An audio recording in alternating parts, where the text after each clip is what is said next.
In recent months, Jammu and Kashmir has witnessed a surge in terrorist activities, raising serious concerns about the evolving threat dynamics in the region. From attacks on civilians to marketplaces and security forces, the situation points to a deliberate escalation orchestrated from across the border. Here's a report. 9 terrorist attacks in just 15 days have shaken Jammu and Kashmir, with signs pointing to the involvement of highly trained foreign terrorists. After a period of relative calm, Pakistan-backed terrorists have ramped up their attacks, spreading violence from Rajouri and Poonch into other districts like Kishtwar, Doda and Riyasi. Since the beginning of this year, 44 people, including 18 security personnel and numerous civilians, have lost their lives to terror attacks orchestrated from across the border. Civilians too are under constant threat, with targeted killings and ambushes becoming Pakistan's favoured tactics to sow fear and chaos. Despite Pakistan's claims of non-involvement, intelligence and on-ground evidence point to Islamabad's direct hand in this proxy war. Terrorist training camps, logistical support and funding networks continue to thrive on Pakistani soil, fueling an unending cycle of violence in Jammu and Kashmir. India's security forces face growing challenges, including a decline in local intelligence networks and the use of sophisticated communication systems by terrorist groups. Meanwhile, Pakistan appears to be shifting its tactics, abandoning older operatives in favor of decentralized networks and young recruits to aid infiltration and logistics. The attacks also reflect a dangerous focus on communal targeting, with instructions to terrorists emphasizing attack on Hindu civilians and pilgrims. The shift suggests a deliberate attempt to exploit communal tensions in India's heartland.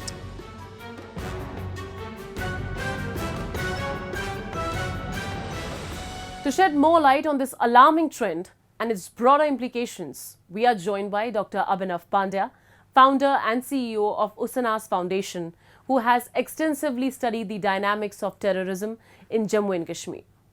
Hello, sir. Welcome to the show. So, what strategic objectives might Pakistan be pursuing with the recent upsurge in terrorist attacks in Jammu and Kashmir?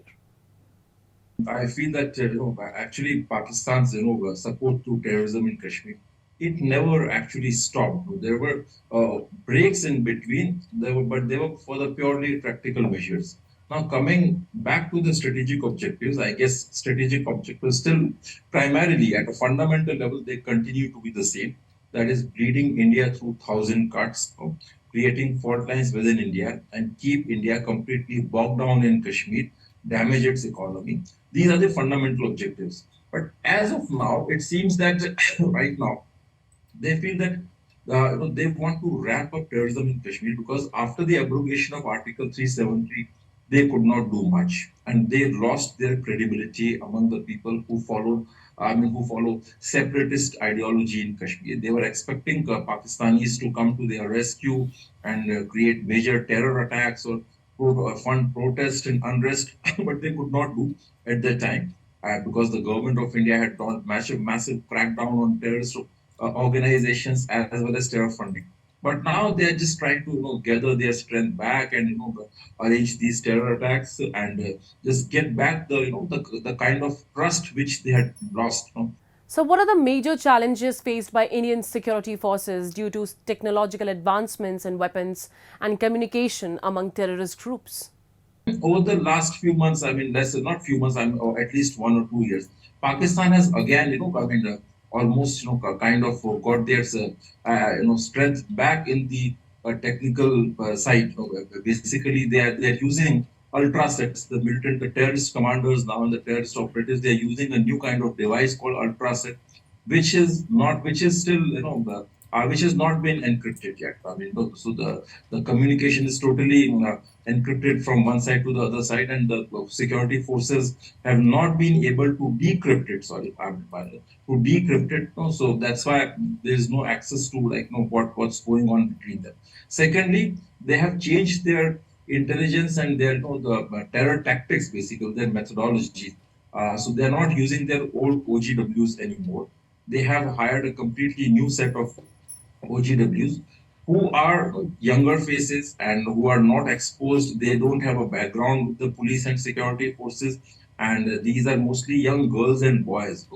And they're not like the previous OGWs who had a lot of knowledge about the internal activities of the terrorist group. So these young boys and girls are given a particular task and the information purely on a need to know basis, and they don't have any idea what's happening behind by the larger actors, and they are playing a crucial role in delivering of weapons and everything.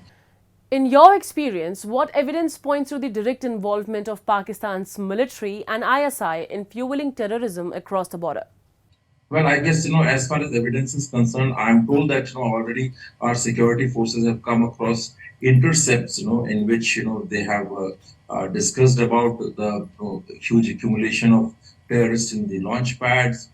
And right now, if you see, the terrorists who are coming in Kashmir right now, they are highly trained militants, and they have a very new kind of advanced weapons like M4 assault rifles with the high quality night vision devices, and they are mostly from the Afghanistan, the weapons which were left by the NATO forces.